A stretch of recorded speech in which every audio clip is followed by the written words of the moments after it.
Thank you so much. And Bunny Vas గారిని మాట్లాడాల్సిందిగా కోరుకుంటున్నాం. ఐ ఆల్సో రియలైజ్ అండి, నేను బుక్ చేసుకుంటే లాస్ట్ రోలో దొరికింది, బట్ 5.9 చూపించింది. I don't know. I can understand మా వాళ్ళ ఎమోషన్ ఇదంతా కూడా. అంటే I'm used to this kind of situations. అంటే చాలా కాంపిటీషన్స్లో మీ అందరికీ కూడా తెలుసు, చాలా కాంపిటీషన్స్లో సినిమాని రిలీజ్ చేశాను. చేసినప్పుడు ఏంటంటే జనరల్లీ ఇదివరకు ఏంటంటే ఈ సోషల్ మీడియా కానీ ఇది కానీ లేనప్పుడు, అంటే ఎప్పుడైతే ఓన్లీ మన సంప్రదాయ media and websites and channels ఇవన్నీ ఉంటాయో, అట్లీస్ట్ మాకు ఒక డిస్కషన్కో లేదంటే అది కాదు అన్న ఇది అని చెప్పుకోవడానికి ఒకటి ఉండేది. ఇప్పుడు ఆ ఛాన్స్ కూడా లేదు మాకు. బట్ అది కూడా ఓకే. బట్ స్టిల్ ఏంటంటే ఎక్కడ బాధపడుతున్నామంటే ఇది ఒక ఫార్ములా, చిన్న ఫార్ములా. దీన్ని ఎక్స్ప్లెయిన్ చేయాలంటే పొద్దున్న దాము గారికి చెప్పాను, ఎంత సింపుల్గా ఉంటుందంటే, ప్రీమియర్స్ వేసాం, 200 టికెట్లు ఎవరో బుక్ చేస్తారు అవతల వాళ్ళు. చేసి ఆ ప్రీమియర్ అవ్వగానే they will get the chance. 1 కొడుకెళ్ళిపోతారు. సింపుల్ అంతే.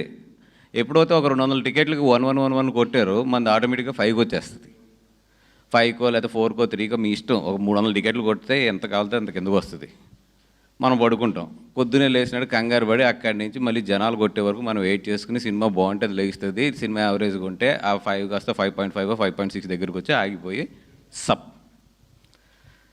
ఇది జస్ట్ ఒక ప్రీమియర్ షోలో అవతల ఎవరన్నా మనల్ని దించాలనుకుంటే బుక్ మై షోలో ఒక 300 to 400 టికెట్లు అంటే 30,000 to 50,000 రూపాయలు ఖర్చు పెట్టుకుంటే అయిపోయింది అంతే. ఇది ఆ రేటింగ్ను కొలమానం తీసుకుంటారు చాలామంది.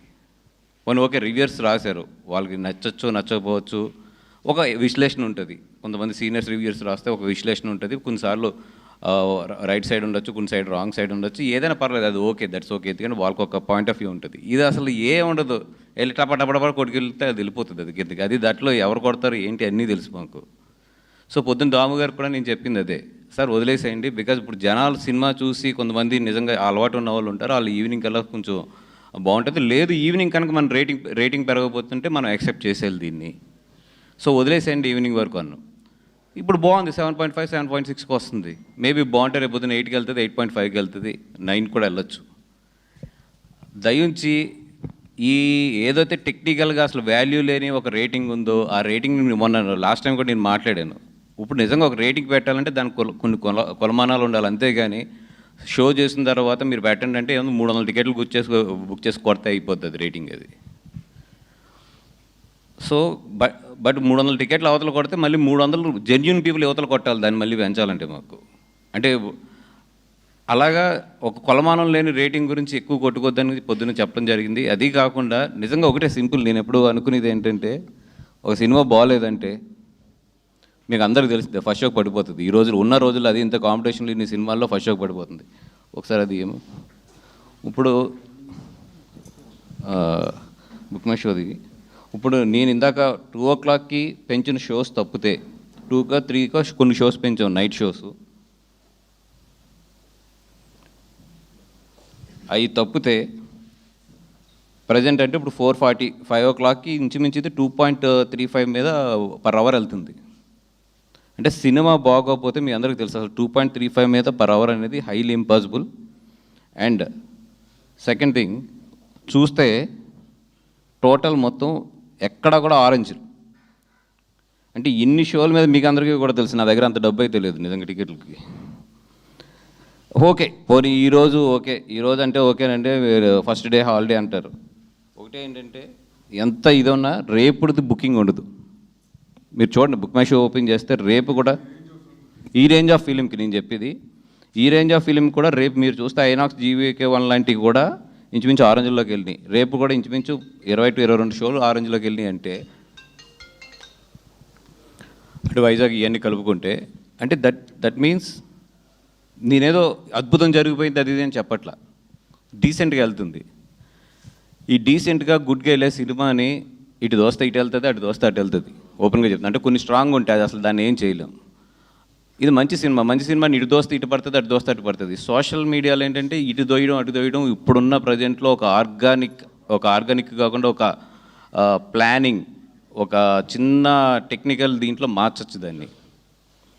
అది పాజిటివ్ సైడ్ ఎంత మారుస్తామో నెగిటివ్ సైడ్లు కూడా అంతే తయారైనాయి. అదే మా బాధ ఈరోజు ప్రెస్ మీట్ అంతా కూడా. అది పర్సెప్షన్ చేంజ్ అంటారు. పర్సెప్షన్ చేంజ్ చేయడం అనేది ఇటు సైడ్ మేము వర్క్ చేస్తుంటే అటు సైడ్ ఆల్ వర్క్ చేస్తారు. బట్ మాకున్న ఒకే ఒక్క మంచిదనం ఏంటంటే అదర్ ఫిల్మ్స్ మీదకి we don't want to go.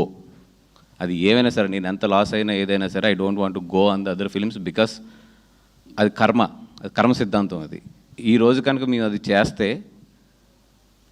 ఎప్పుడు ఎలా తగులుతుందో మాకు తెలియదు. ఇప్పుడు మాకు హ్యాపీ, ఇప్పుడు వస్తున్న కలెక్షన్స్ కానీ ఇప్పుడు వెళ్తున్న దానికి కూడా మాకు హ్యాపీ. ఇంకా మేము దానికన్నా కూడా ఎక్కువ ఆలోచించదలుచుకోలేదు. Okay, whatever they do, అదేంటంటే కెరియర్స్ ఎఫెక్ట్, ఇప్పుడు డైరెక్టర్ గారికి కానీ వీళ్ళందరికీ కూడా కొన్ని కెరియర్స్ ఎఫెక్ట్ అవుతాయి. That's okay. బట్ నా రిక్వెస్ట్ ఒకటి ఏంటంటే,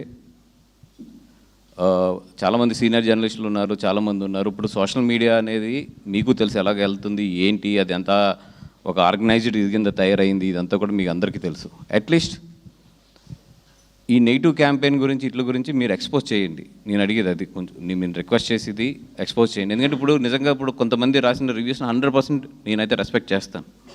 ఎందుకంటే that is there personal perspective, ఒక్కొక్కరికి ఒకటి ఉంటుంది, దాని నుంచి వాళ్ళు రాస్తారు. బట్ ఏంటంటే కొన్ని సోషల్ మీడియాలో చిన్న అవి సైట్స్ కూడా, పెద్ద సైట్స్ ఉండవు, బట్ బూతులు తిడతా రాస్తారు వాళ్ళు. అది తీసుకుని ఇంకో బ్యాచ్ ఏం చేస్తుందంటే దాన్ని పంపం చేస్తుంది. మీరు చూస్తే ఏంటంటే దాని ఫాలోవర్స్, అట్లా రాసిన ఫాలోవర్స్ అంతా 100, 200, 300 ఉంటారు. బట్ వ్యూస్ చూస్తే 21, 30,000, 50,000, 60,000 వ్యూస్ ఉంటాయి. దట్ మీన్స్ దాన్ని బూస్ట్ పెట్టారనికి. అది వెరీ సింపుల్, అది లాజిక్ అది. సో ఇట్లాంటివన్నీ కూడా చూసాము, ఇవన్నీ తెలుసు టెక్నికల్గా. కాకపోతే ఏంటంటే నవ్వుకుంటూ వెళ్ళిపోతూ ఉంటాం అంతే. ఇంకా అంతకన్నా కూడా ఎక్కువ ఆలోచించి అది బుర్రకు తీసుకుని ఇది చేసుకోకూడదు. ఎందుకంటే కాంపిటీషన్లో ఉన్నప్పుడు కొన్ని తయారయ్యాయి అలా ఆర్గానిక్గా. అది ఒకసారి చాలాసార్లు నేను ఫేస్ చేశాను. ఇప్పుడు వీళ్ళకి తగిలినప్పుడు ఆ ఎమోషన్ బయటకు వస్తుంది. నా ఎమోషన్లు ఇవన్నీ అయిపోయి సరైన ఒక సాధువు కింద తయారైపోయాను నేనైతే. మనం